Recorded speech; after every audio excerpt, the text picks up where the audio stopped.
inside the mind of Ted Bundy. Can you imagine this?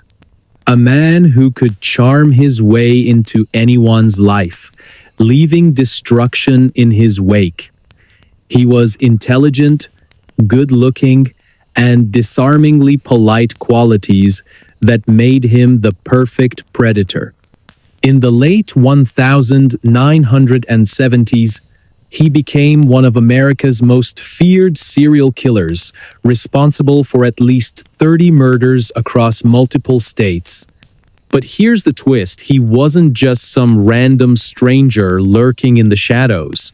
No, he was someone you might have invited into your home, someone you trusted without hesitation. Ladies and gentlemen, this is not just any story, it's inside the mind of Ted Bundy. Before I dive in, tell me, where are you watching from and what time is it there for you? I love knowing who's out there with me and where in the world you're tuning in from. Whether you're starting your day, winding down at night, or somewhere in between, I want to know what your moment looks like. It's also a great way for me to get to know you better and maybe even shape future content around your schedules. So go ahead, drop a comment below and let me know where you are today. I'm all ears. Let's rewind to Seattle in the early 1970s, a city buzzing with promise, yet unaware of the darkness brewing beneath its surface. This is where our story begins. In a quiet suburb surrounded by towering evergreens and misty skies. Picture a young man named Ted, seemingly ordinary but hiding a sinister side no one could have imagined. To his neighbors, he was friendly, always ready with a smile and a helping hand. But behind closed doors, his mind was consumed by an insatiable hunger for power, control, and violence. Ted grew up in a modest household, raised primarily by his mother after his parents split when he was still a child. From the outside, his childhood appeared unremarkable, though whispers of instability lingered among those who knew him well. As a teenager, he struggled socially, often retreating into books about psychology and criminology. Little did anyone know, these interests would later fuel his transformation into one of history's most notorious figures. By the time he reached adulthood, Ted had mastered the art of deception, becoming a master manipulator capable of charming anyone he met. In 1974, the first signs of trouble emerged. Young women began disappearing across Washington state, their fates unknown until their bodies were found dumped in remote locations. Each victim shared striking similarities: beautiful, blonde, and vibrant, all lured under false pretenses by a man who seemed too kind to be dangerous. At first, law enforcement dismissed the cases as isolated incidents, but as more victims vanished, patterns began to emerge. A chilling realization settled over the community. They were dealing with a predator unlike anything they'd seen before. As investigators dug deeper, they uncovered disturbing details about Ted's methods. He used disguises, impersonating authority figures like police officers or park rangers to gain trust. Once close enough, he struck swiftly, using brute force or cunning tricks to overpower his victims. What made him truly terrifying wasn't just his brutality. It was his ability to blend seamlessly into society. Between crimes, Ted lived a double life, working as a legal assistant and volunteering for political campaigns. He was the last person anyone suspected. But then came the breakthrough. On February 9, 1978, Carol Daronch narrowly escaped death after being abducted by Ted. Her harrowing account provided police with crucial evidence, including descriptions of his car and behavior during the attack. Despite her bravery, proving Ted's guilt proved nearly impossible. His charm worked wonders in court, convincing many jurors of his innocence. It wasn't until years later, when confronted with overwhelming evidence, that Ted finally confessed to his crimes. But even then, questions remained unanswered. The real shock came when psychologists began studying Ted's psyche. They discovered a man driven by deep-seated insecurities, masked by arrogance and charisma. During interviews conducted while awaiting execution, Ted revealed his fascination with domination and control. One exchange stands out. When asked why he targeted young women, he replied calmly, "Because they represented purity and innocence, qualities I wanted to destroy." These words sent chills through everyone who heard them, revealing the cold calculation behind his actions. Fast forward to 2005, and forensic psychologist Emily Carter finds herself drawn into Ted's world. While researching archives at the University of Washington, she stumbles upon previously unpublished letters written by Ted himself. The pages are filled with cryptic musings and eerie insights, offering a rare glimpse into the mind of a monster. How does someone so charming become capable of such atrocities? Emily wonders aloud during her first visit to the archive. This question sets her on a decade-long quest to unravel the mysteries surrounding Bundy's motivations. By 2010, advancements in DNA technology offer new tools for analyzing evidence collected decades earlier.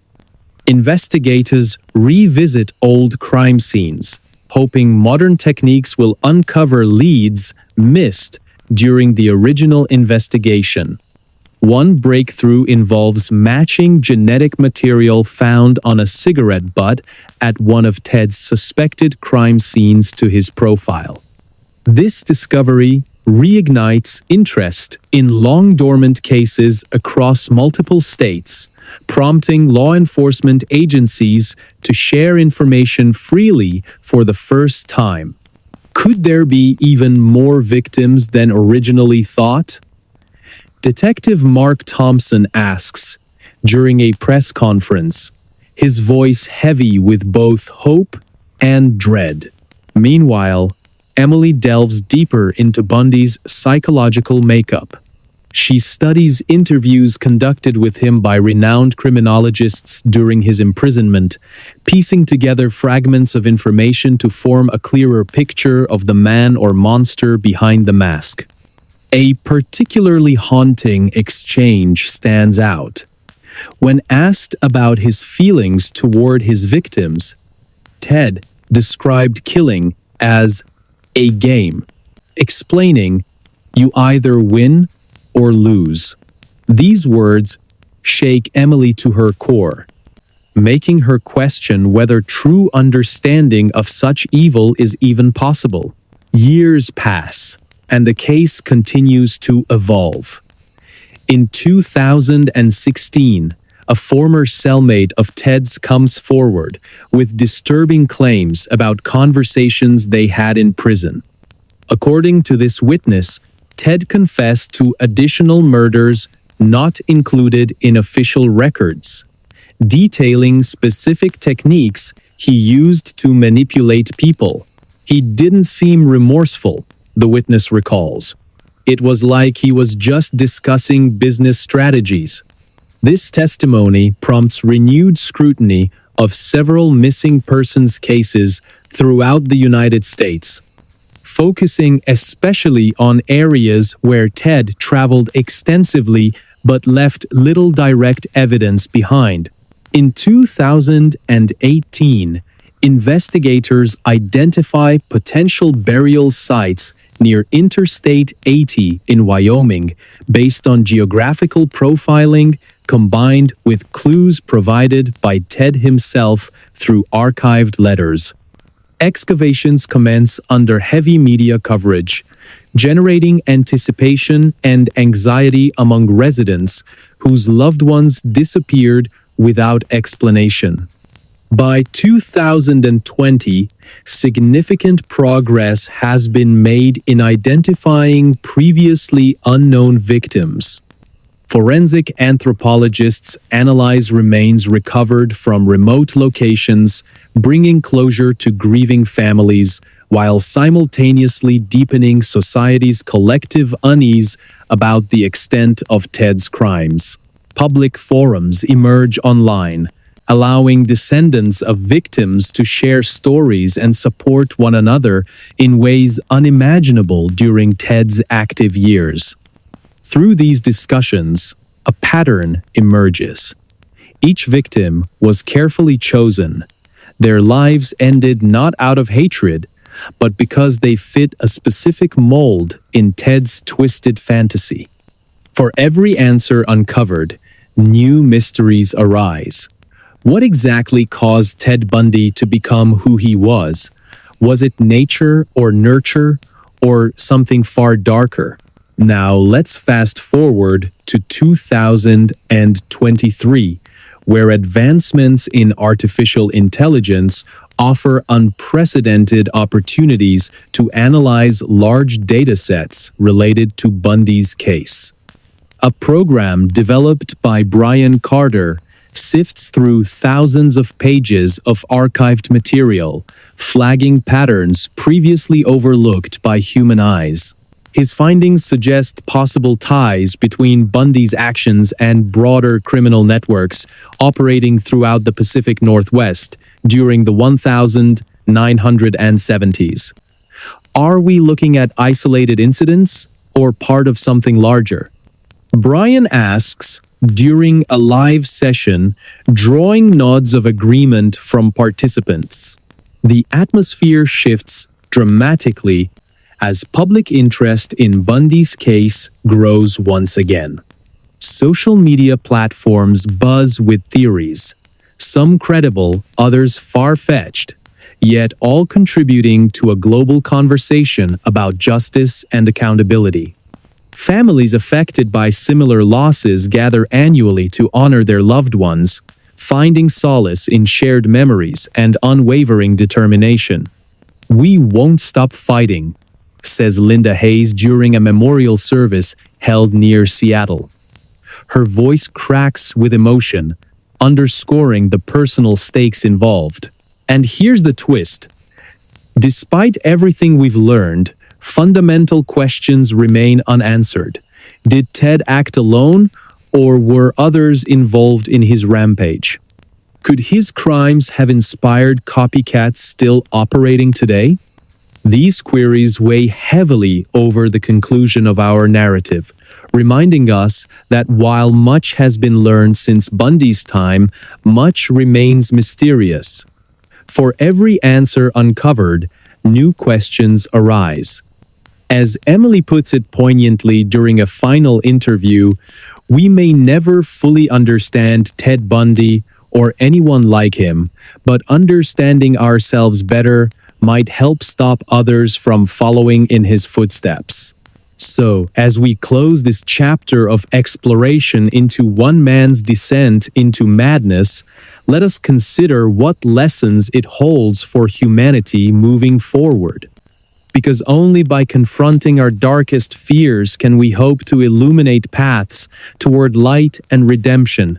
Or will the shadows always hold sway, reminding us of the limits of human understanding? What do you think happened to the victims whose stories remain untold? Let me know in the comments below. Did Ted operate alone, or was he part of something bigger? Your input matters, and it shapes the stories I share next. So go ahead, type it out, and hit send. I'll see you there. In the upcoming chapter, in the heart of California, during a sweltering summer night In 1969, something unimaginable unfolded. A group of shadowy figures moved silently through the darkness, their intentions as sinister as they were unclear. Imagine this: a wealthy family, asleep in their mansion in Los Angeles, blissfully unaware that death was creeping closer with every passing moment. The next morning, the world woke up to a crime so brutal, so incomprehensible, it would forever change how we view evil and humanity. This is not just a story about murder, it's a deep dive into the mind of one of the most notorious cult leaders in American history and the chilling legacy he left behind. Before I dive in, tell me, where are you watching from? And what time is it there for you? I love knowing who's out there with me and where in the world you're tuning in from. Whether you're starting your day, winding down at night, or somewhere in between, I want to know what your moment looks like. It's also a great way for me to get to know you better and maybe even shape future content around your schedules. So go ahead, drop a comment below and let me know where you are today. I'm all ears. The Manson family murders are often described as the darkest chapter in Hollywood's history. But before we delve into the horror, let's take a step back and set the scene. Picture a quiet corner of Southern California in the late 1960s, a time marked by political unrest, counterculture movements, and an almost surreal sense of freedom. In this era, a charismatic man named Charles Manson rose to prominence among a group of disillusioned young people searching for meaning in chaos. To them, he wasn't just a leader, he was a prophet, a messiah, someone who promised answers to life's greatest mysteries. Little did they or anyone else know that his vision would lead to unspeakable tragedy. Manson's followers, mostly women in their late teens and early 20s, lived together on a secluded ranch called Spahn Ranch, located near Chatsworth, California. The property was run down, isolated, and eerily fitting for the twisted ideology brewing within its walls. Days were spent indulging in drugs, music, and relentless repetition of apocalyptic prophecies known as helter-skelter. Manson believed society was on the brink of collapse and envisioned a race war that would leave only him and his loyal disciples standing. For these impressionable individuals, his words weren't just persuasive, they were gospel. They followed without question, believing themselves part of something greater than life itself. But here's where things turn dark. On August 8, 1969, 4 members of the Manson family drove to a luxurious home nestled in the hills of Los Angeles. Their target? Roman Polanski's residence at 10,050 Cielo Drive. Inside lay Sharon Tate, the radiant actress 8.5 months pregnant, along with her friends Jay Sebring, Abigail Folger, Wojtek Frykowski, and Stephen Parent. What happened next shocked the nation and continues to haunt us decades later. Over the course of several hours, the intruders committed acts so heinous, so devoid of humanity, that even seasoned detectives struggled to comprehend them. By the time the sun rose, 5 innocent lives had been brutally taken, leaving behind a trail of blood and unanswered questions. As investigators combed through the crime scene, they uncovered chilling details. Written in blood on the front door was the word pigs, a taunting message meant to incite panic and confusion. The brutality of the killings, combined with cryptic clues left behind, sent shockwaves through law enforcement and the public alike. Who could have done such a thing, and why? At first, no one suspected Charles Manson or his followers. After all, how could a ragtag group of hippies be responsible for one of the most infamous crimes in American history? But as the investigation deepened, connections began to emerge. Detectives traced evidence back to Spahn Ranch, uncovering disturbing artifacts, photographs, journals, and audio recordings that painted a picture of a deranged leader manipulating vulnerable minds. Manson himself became increasingly erratic, spouting bizarre theories and encouraging violence against those he deemed enemies of his twisted utopia. His influence over the family was absolute, built on fear, dependency, and a warped sense of loyalty. When asked why he targeted specific victims, Manson simply replied, "Because they represented purity and innocence, qualities I wanted to destroy." Fast forward to the present day, and the case remains a subject of fascination and debate. Advances in forensic science and psychology have shed new light on Manson's methods, revealing patterns that might have gone unnoticed during the original investigation. For instance, modern psychologists now recognize the power dynamics at play within cults, emphasizing how charismatic leaders exploit emotional vulnerabilities to gain control. One study conducted in the mid-2010s identified similarities between Manson's techniques and those used by contemporary cult leaders, suggesting timeless lessons about human susceptibility to manipulation. In recent years, amateur sleuths and professional investigators alike have revisited the case, hoping to uncover hidden truths. Using sophisticated image recognition software, researchers analyzed photographs taken during Manson's incarceration, identifying recurring themes tied to specific locations and dates corresponding to known crimes. These findings suggest Manson may have left deliberate clues intended to mock authorities long after his capture. Was he playing games right up until the end? Some believe so, pointing to letters written while awaiting execution that contained riddles and cryptic messages still unsolved today. Meanwhile, technology has played a pivotal role in reigniting interest in the case.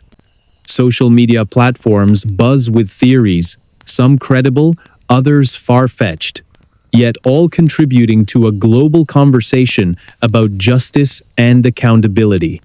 Families affected by similar losses gather annually to honor their loved ones, finding solace in shared memories and unwavering determination. As Linda Hayes, sister of a victim, said during a memorial service held near Los Angeles, "We won't stop fighting. We owe it to them to keep searching for answers." Yet, despite progress, fundamental questions remain unanswered. How does someone become capable of such brutality?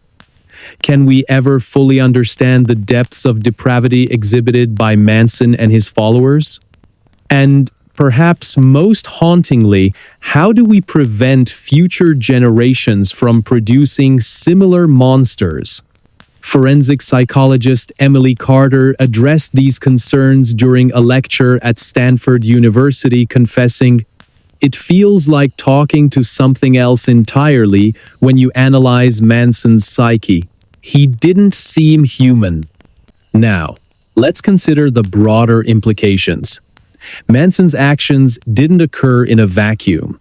They were influenced by societal factors ranging from economic inequality to widespread disillusionment with mainstream values. Modern experts argue that understanding these elements is crucial if we hope to combat extremism in any form. Episodes of documentaries exploring the social climate of the late 1960s resonate strongly with viewers navigating their own uncertain times. Could such a monster exist today? That's the question posed by investigative journalist Paul Hayes during the season finale of America's Darkest Hour. His words lingered in listeners' minds long after the episode ended. And then came the twist. In 2020, a former member of the Manson family came forward with revelations so shocking they threatened to rewrite history. Known only as Linda Hayes, she revealed intimate details about life within the group, exposing layers of brainwashing previously unexplored. Drugs, music, and relentless repetition of apocalyptic prophecies created an environment where reality blurred into fantasy. To us, Linda admitted during a televised interview, he wasn't just a man, he was God incarnate.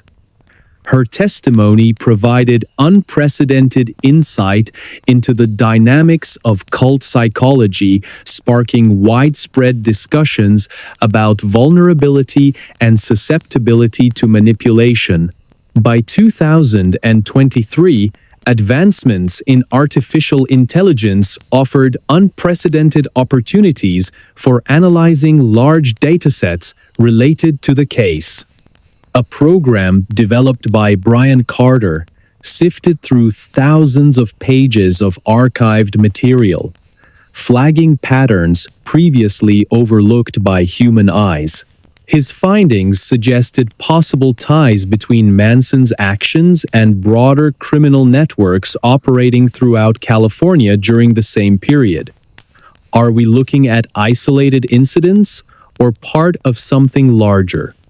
Brian asked during a live session, drawing nods of agreement from participants. The atmosphere shifted dramatically as public interest in the case grew once again.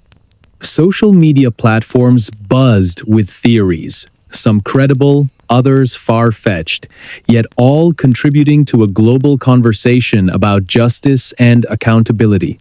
Families affected by similar losses gathered annually to honor their loved ones, finding solace in shared memories and unwavering determination.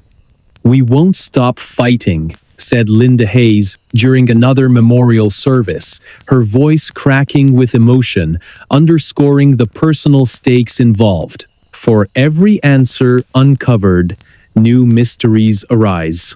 Even now, as we reflect on this harrowing tale, one truth becomes clear. Evil exists in many forms, often hiding in plain sight. But so does resilience. Despite the horrors endured, the people touched by Manson's madness continued to rebuild, finding light in the darkest corners. And perhaps that is the greatest lesson of all, that even in the face of unimaginable pain, humanity finds ways to persevere. So, what do you think? Do you believe Manson acted alone? Or was he part of something bigger? Let me know in the comments below.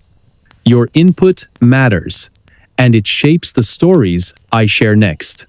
So go ahead, type it out, and hit send. I'll see you there.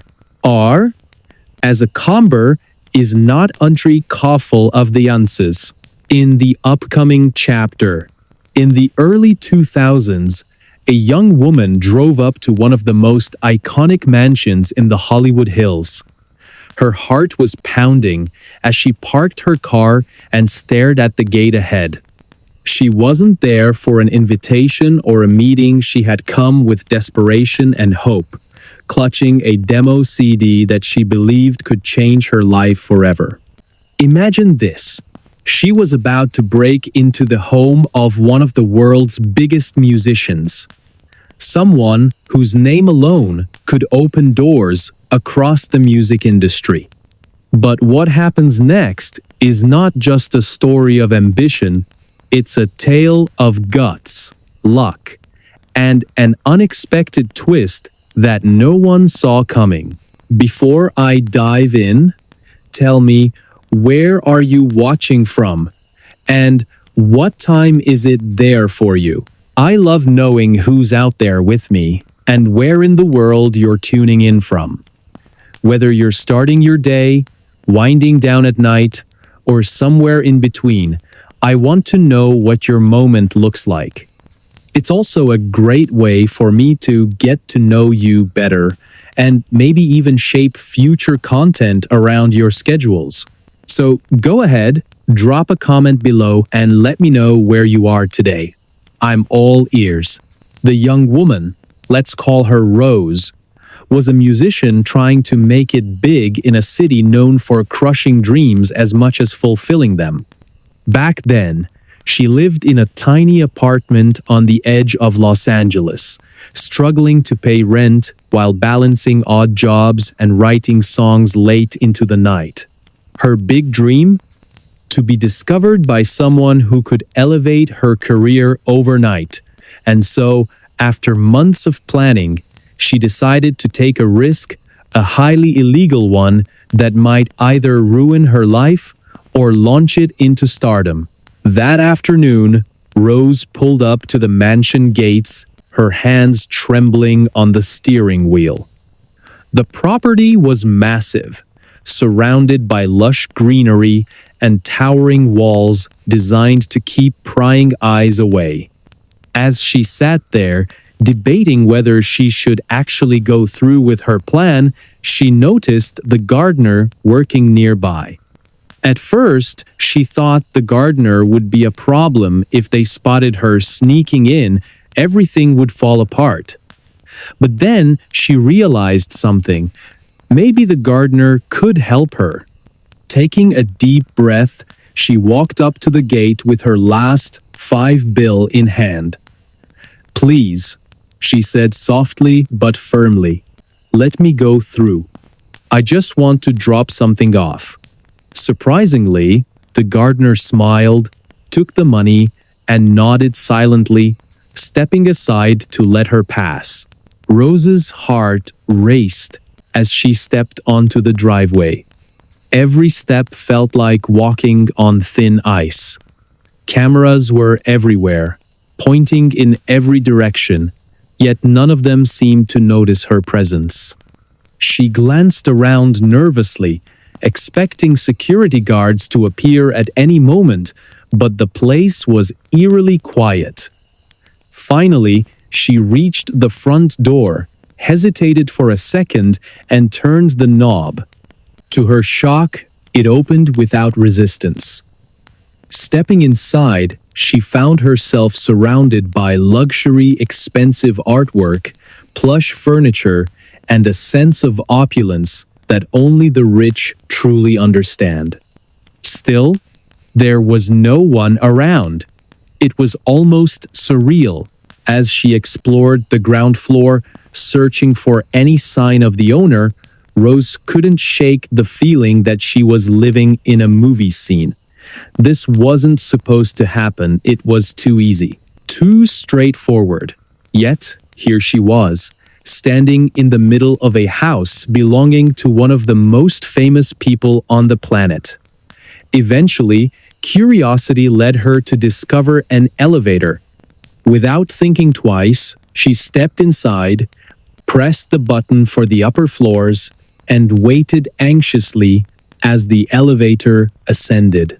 But just as the elevator doors opened, reality hit her hard. There, sitting in the room right outside, was the legendary musician himself, Prince. He looked calm, almost serene, strumming his guitar as if nothing unusual was happening. For a brief moment, neither of them moved. Rose stood frozen, staring at the man she idolized, while Prince simply turned his head, raising an eyebrow at this unexpected visitor. Then, gathering all her courage, Rose stepped forward, threw the demo CD onto the table between them, and bolted back toward the elevator without saying a word. By the time she made it back to the front door, Prince's security team had already caught up to her. They stopped her, questioned her, and surely considered calling the police. However, instead of pressing charges, Prince listened to her explanation. Perhaps he saw something in her determination, or maybe he understood the lengths artists sometimes go to when chasing their dreams. Whatever the reason, he let her walk away unscathed but empty-handed. That interaction didn't lead to immediate fame. In fact, it seemed like just another bizarre chapter in her chaotic journey. Fast forward a few years, and Rose, now performing under the stage name Kesha, became a household name in the music industry. Her breakout hit TikTok dominated airwaves worldwide, selling millions of copies and earning her international recognition. Fans adored her edgy style and raw talent, but little did they know how close she came to being arrested before achieving success. Years later, during interviews, Kesha would occasionally mention the incident, always laughing it off as a youthful folly. However, behind closed doors, she admitted privately that the experience taught her resilience, the importance of never giving up, even when the odds seem insurmountable. Now, here's where things get interesting. While Kesha's career skyrocketed, questions lingered about that fateful day. Did Prince ever listen to the demo CD she left behind? If so, what did he think of it? Some speculate that he might have been impressed enough to share it with industry contacts, planting seeds for Kesha's eventual rise. Others believe it was mere coincidence, attributing her success solely to her relentless drive and unique sound. Regardless, the story serves as a reminder of how thin the line can be between failure and triumph. Let's rewind a bit further. Why did Rose choose such a drastic approach in the first place? Growing up in Tennessee, she had always dreamed of becoming a singer. Music flowed through her veins, and performing was more than a passion, it was her identity. But breaking into the industry proved far harder than she imagined. Rejection letters piled up, auditions ended in disappointment, and financial struggles forced her to take odd jobs just to survive. One evening, while brainstorming ideas with friends, someone suggested targeting high-profile celebrities directly. It sounded crazy, but after weeks of deliberation, Rose decided to give it a shot. After all, what did she have to lose? What makes this story even more fascinating is the broader context of the early 2000s music scene. At the time, technology hadn't yet revolutionized the way artists connected with audiences. Social media platforms like Instagram and TikTok didn't exist, meaning aspiring musicians relied heavily on traditional methods, record deals, radio play, and live performances to gain exposure. Breaking through required creativity, boldness, and sometimes sheer audacity. In many ways, Rose's decision reflects the desperation felt by countless other hopefuls during that era. However, this isn't just a story about taking risks. It's also about timing and opportunity. By the mid-2000s, the music landscape began shifting dramatically. Digital streaming services emerged, offering new avenues for independent artists to showcase their work. Meanwhile, Kesha continued honing her craft, collaborating with producers and songwriters who recognized her potential. When her big break finally arrived, it wasn't because of Prince or anyone else, really, but because she stayed true to herself and refused to compromise her vision. Yet, the mystery remains. What happened to that demo CD? Investigators, well, curious fans, dug deep into Prince's archives after his untimely death in 2016, hoping to uncover some hidden connection. While no definitive evidence surfaced linking the two directly, rumors persist among those close to Prince's inner circle. Some claim he mentioned receiving strange gifts from fans, including a mysterious CD from a young woman. Others dismiss these stories entirely, insisting Prince wouldn't waste time on unknown talents. Still, the possibility lingers, fueling debates within the music community. As we reflect on this incredible story, one thing becomes clear. Life rarely follows a predictable path. Sometimes, success comes from calculated moves, while other times, it stems from reckless gambles. For Kesha, both played a role in shaping her destiny. Today, she stands as a symbol of perseverance, reminding us that our wildest dreams often require unconventional steps to become reality. So, what do you think? Was it pure luck that saved Rose that day, or did Prince recognize her potential and decide to let her leave quietly? Let me know in the comments below. Do you believe moments like this define careers, or is it all part of a bigger plan we don't fully understand? Your thoughts matter, and they might inspire future episodes. Don't forget to hit that like button if you enjoyed this story, and consider subscribing for more tales of ambition, mystery, and triumph.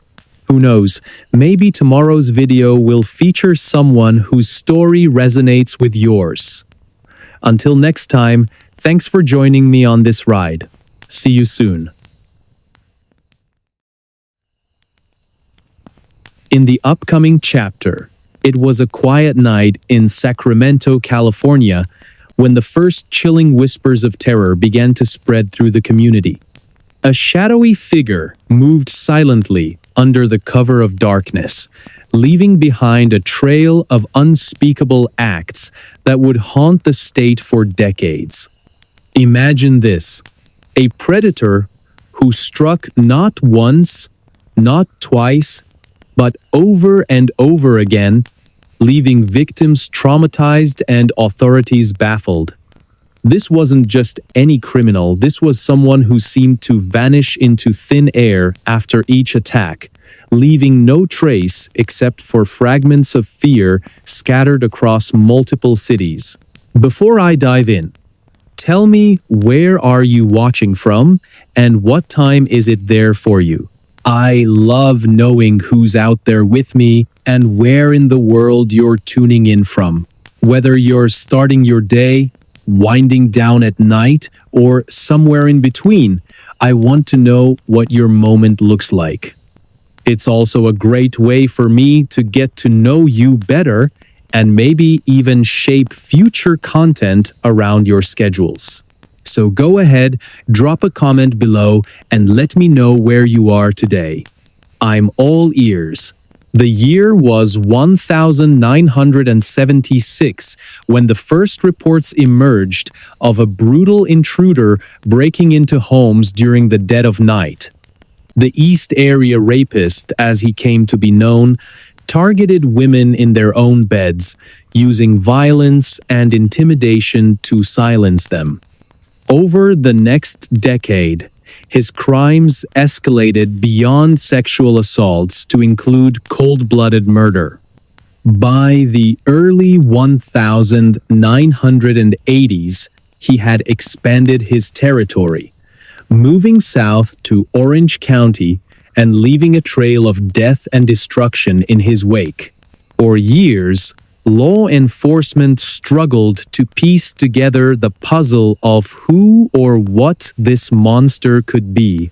In the small town of Rancho Cordova, nestled near Sacramento, residents lived in constant dread.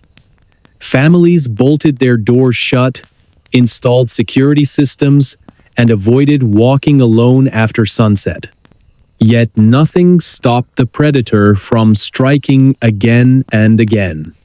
Each crime left investigators scratching their heads, searching for connections between seemingly unrelated cases. Was this one man or an organized group? And why did he always manage to slip through the cracks? As we fast forward to the early 2000s, the case remained wide open, frustrating detectives and tormenting families still seeking closure. Forensic psychologist Emily Carter found herself drawn to the mystery after uncovering long-forgotten letters written by survivors recounting their harrowing experiences. She pored over these documents late into the night, her mind racing with questions.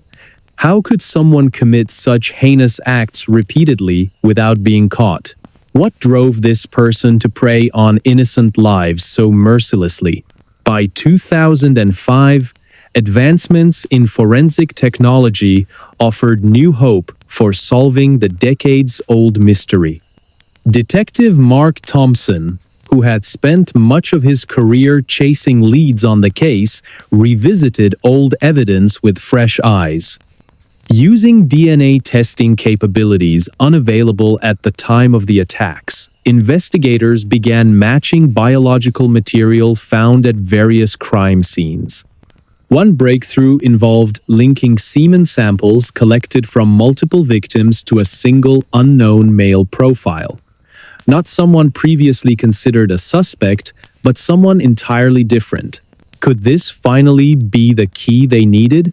But the story doesn't end there.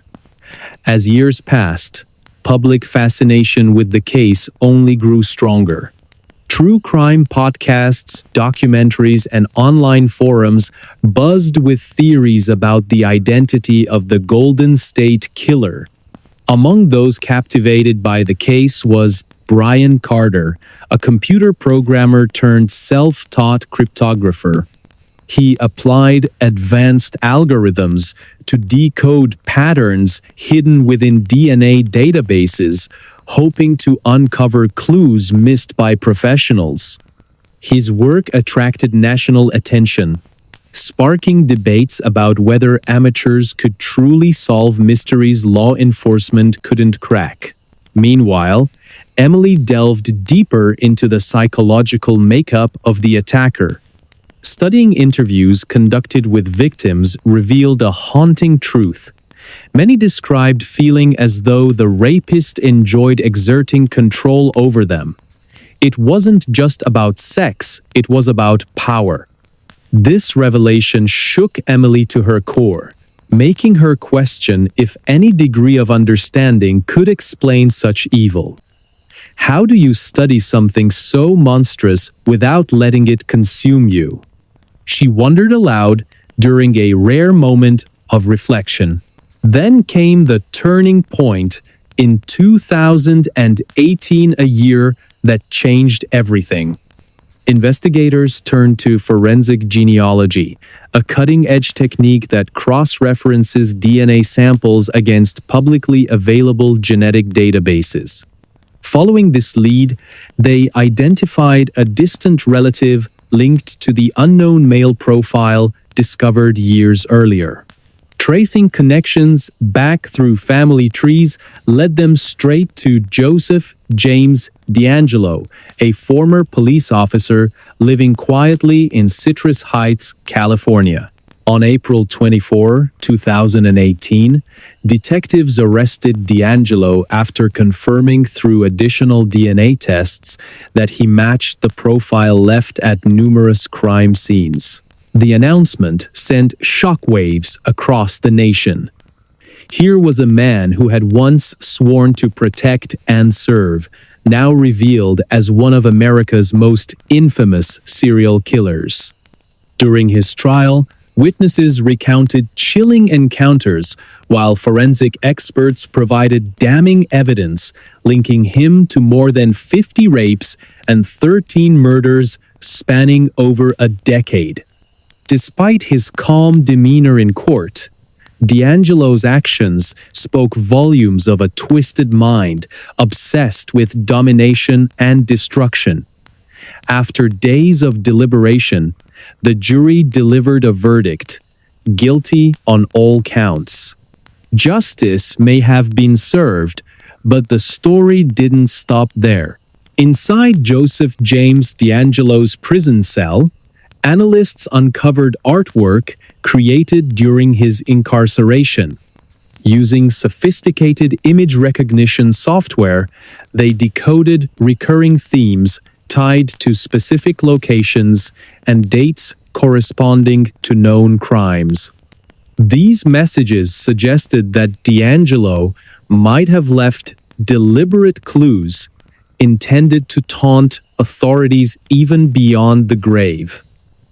Was he playing games right up until the end?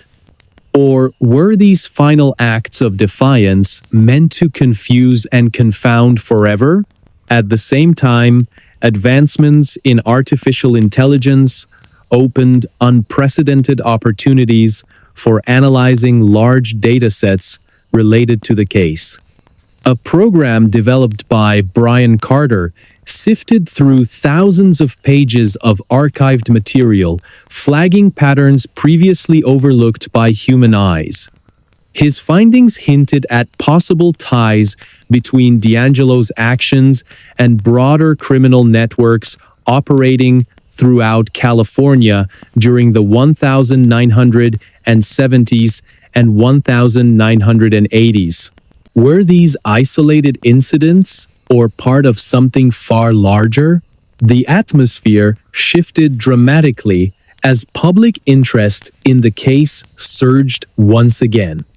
Social media platforms buzzed with theories, some credible, others far-fetched, yet all contributing to a global conversation about justice and accountability. Families affected by similar losses gathered annually to honor their loved ones, finding solace in shared memories and unwavering determination. "We won't stop fighting," said Linda Hayes during a memorial service held near Sacramento, her voice cracking with emotion, underscoring the personal stakes involved. Despite the arrest and conviction, fundamental questions remain unanswered. What exactly caused Joseph James D'Angelo to become who he was? Can anyone fully comprehend the depths of such depravity? Psychologists have debated these issues for years, examining factors ranging from childhood trauma to societal influences. But perhaps the most haunting question of all is whether true evil can ever truly be understood, or will it always lurk just beyond our grasp? Let's take a step back and revisit the beginning. Picture this: a suburban neighborhood bathed in moonlight, where shadows stretch long and every creak of the floorboards echoes like a warning. Somewhere among these streets, a predator stalked his prey, methodically planning each move before striking without mercy. Residents went to bed feeling safe, only to awaken to horror unimaginable. How does someone fall so far into madness that they see nothing wrong with destroying lives so casually? For every answer uncovered, new mysteries arise. Did D'Angelo act alone, or did others participate in his crimes? Could there be more victims than originally thought? Advances in forensic science continue to unravel secrets buried deep within archives, offering tantalizing possibilities worth pursuing. In 2023, researchers announced another startling discovery. Traces of handwritten notes found at several crime scenes contained cryptic symbols resembling codes used by military personnel. Could D'Angelo's background as a policeman and Vietnam War veteran provide insight into his methods or mask darker truths waiting to surface? Technology evolves at breakneck speed, offering tools once thought impossible. Yet challenges persist. Forensic experts warn against over-reliance on machines, emphasizing the importance of human intuition in solving complex cases.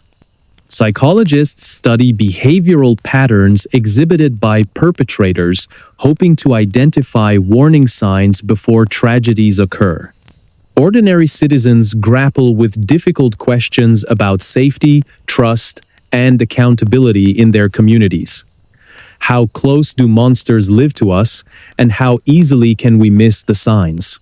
As we reflect on this harrowing tale, one thing becomes clear. Evil exists in many forms, often hiding in plain sight. But so does resilience. Despite the horrors endured, the people of California continued to rebuild, finding light in the darkest corners.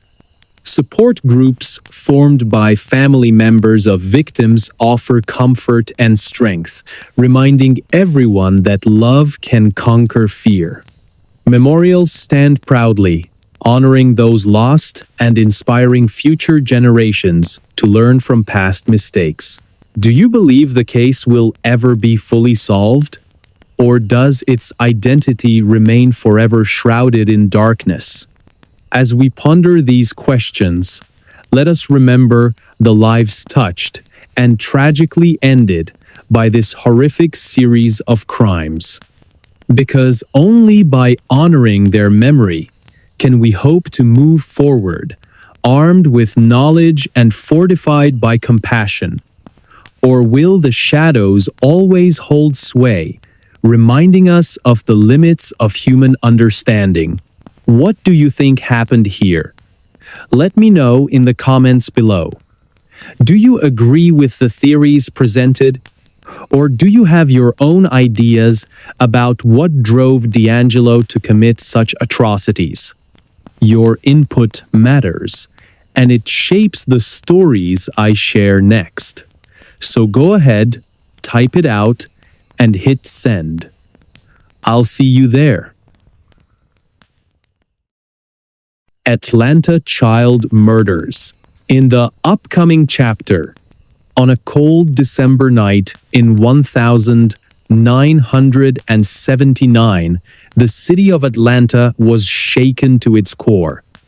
A young boy named Edward Hope Smith vanished without a trace, leaving behind only unanswered questions and a growing sense of fear.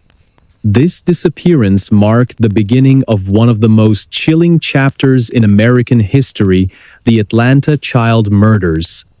Imagine this. Over 2 years, nearly 30 children, teenagers, and young adults would meet tragic ends under mysterious circumstances. Their bodies were found strangled, dumped in remote locations around the city. It was as if an invisible predator had taken root in the heart of Atlanta, striking at will and leaving no clear evidence behind. Before I dive in, tell me, where are you watching from and what time is it there for you? I love knowing who's out there with me and where in the world you're tuning in from.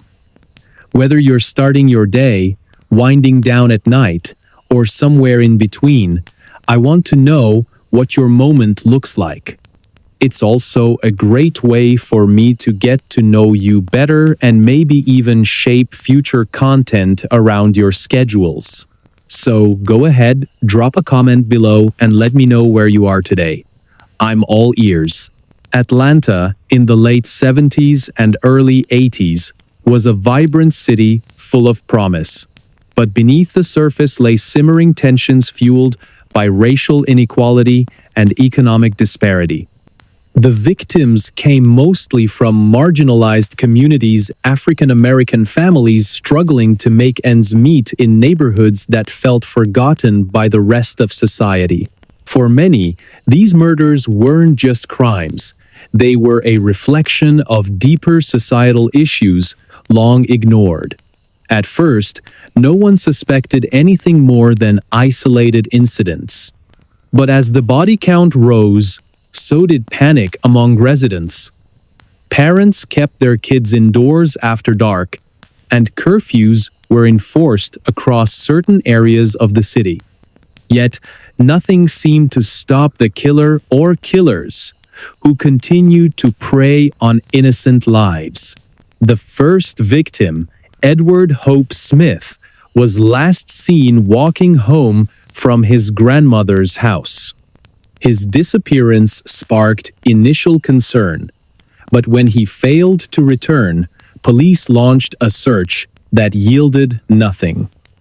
Days turned into weeks, and eventually, hope faded. Then came the second victim, Timothy Hill, followed by the third, Kevin Wade Buckner.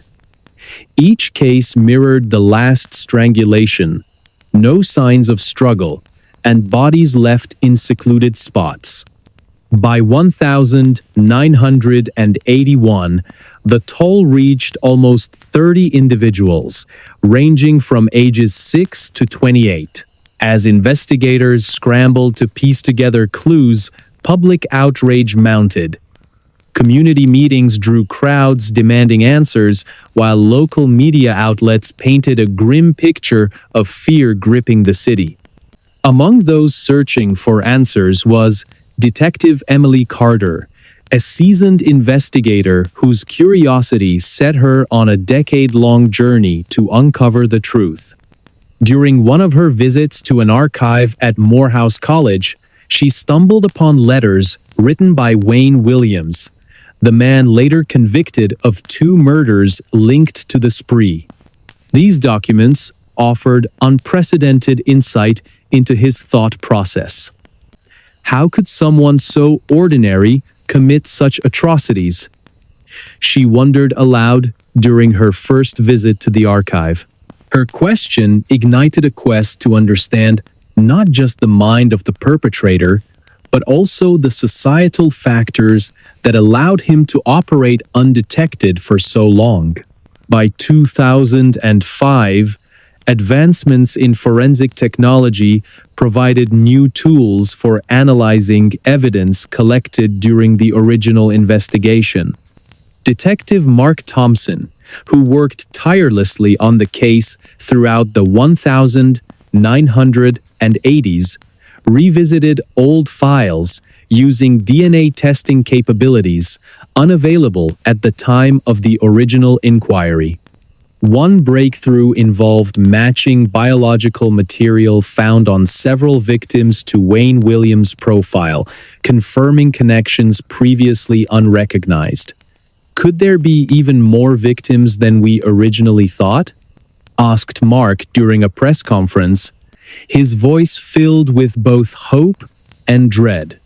Meanwhile, Emily delved deeper into psychological aspects of Williams's personality. Studying interviews conducted with him during his imprisonment, she noted how effortlessly he manipulated both captors and psychologists alike. During one particularly haunting exchange, Williams described killing as an act of liberation, a concept so foreign it defied comprehension. He didn't seem human, Emily confessed during a lecture at Georgia State University. It was like talking to something else entirely. But here's where things take a darker turn. Despite Wayne Williams being convicted of 2 murders tied to the spree, doubts lingered about whether he acted alone or if others might have been involved. In 2013, a former neighbor came forward claiming to recall suspicious activity near the homes of some victims days before their deaths. Though vague, these recollections sparked new lines of inquiry. Detectives revisited old statements, searching for overlooked details that might connect dots unseen before. Every little piece matters, insisted Mark during another late-night session, reviewing files stacked high around his desk. In 2020, social media platforms played increasingly vital roles in disseminating information related to the case. A Facebook group dedicated to discussing potential leads attracted thousands of members worldwide. Conversations ranged from speculative musings to well-researched arguments supported by data. One member, Brian Carter, gained prominence when he identified similarities between the Atlanta child murders and other unsolved killings across the southeastern United States during the same period. His findings prompted authorities to explore connections dismissed as coincidental decades earlier. Are we looking at copycat crimes or part of something larger? Brian asked during a live QA session, drawing nods of agreement from participants. Then, in 2022, a groundbreaking discovery emerged when forensic genealogy techniques identified relatives linked to DNA profiles discovered at various crime scenes associated with Williams. Investigators traced these connections back to individuals living near areas where Williams operated during his active years. While circumstantial, the findings generated renewed energy within ongoing investigations. "We're closer than ever before," declared Mark Thompson, now in his 70s, but unwilling to retire without closure. Cameras flashed as reporters clamored for answers, underscoring the significance of this development. Yet, despite these advances, fundamental questions remain unanswered.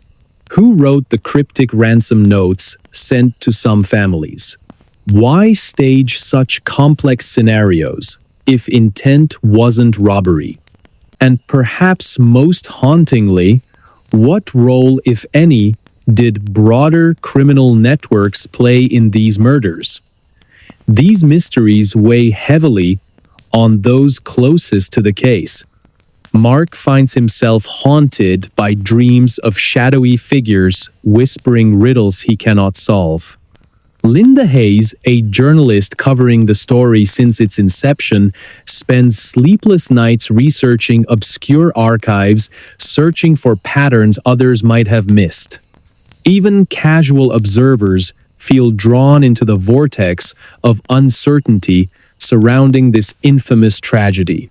Fast forward to 2023, and the story takes yet another twist. Researchers announce they have decoded messages embedded in artwork created by Wayne Williams during his incarceration. Using sophisticated image recognition software, analysts identified recurring themes tied to specific locations and dates corresponding to known crimes. This revelation suggests Williams may have left deliberate clues intended to taunt authorities even beyond the grave. Was he playing games right up until the end? Asks Emily Carter during a private meeting with colleagues. Her voice cracks slightly, betraying exhaustion mixed with awe at the complexity of their subject. At the same time, advancements in artificial intelligence offer unprecedented opportunities for analyzing large datasets related to the case. A program developed by Brian Carter sifts through thousands of pages of archived material, flagging patterns previously overlooked by human eyes. His findings suggest possible ties between Williams's actions and broader criminal networks operating throughout Georgia during the 1970s and 1980s. Are we looking at isolated incidents or part of something far greater? Brian asks, during a live discussion, drawing murmurs of agreement from participants. The atmosphere shifts dramatically as public interest in the case grows once again. Social media buzzes with theories, some credible, others far-fetched, but all contributing to a global conversation about justice and accountability. Families affected by similar losses gather annually to honor their loved ones, finding solace in shared memories and unwavering determination. "We won't stop fighting," says Linda Hayes during a memorial service held near Atlanta, her voice cracking with emotion, underscoring the personal stakes involved. And so, the legend of the Atlanta child murders persists not merely as a relic of the past, but as a testament to human resilience in the face of incomprehensible evil. For every answer uncovered, new questions arise.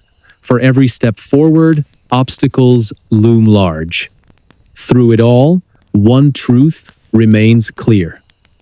The quest for understanding transcends generations, binding us together in our shared desire for peace and resolution. Now, here's the kicker. What if Wayne Williams wasn't acting alone? Recent revelations point toward organized crime involvement, suggesting a conspiracy much bigger than anyone initially imagined.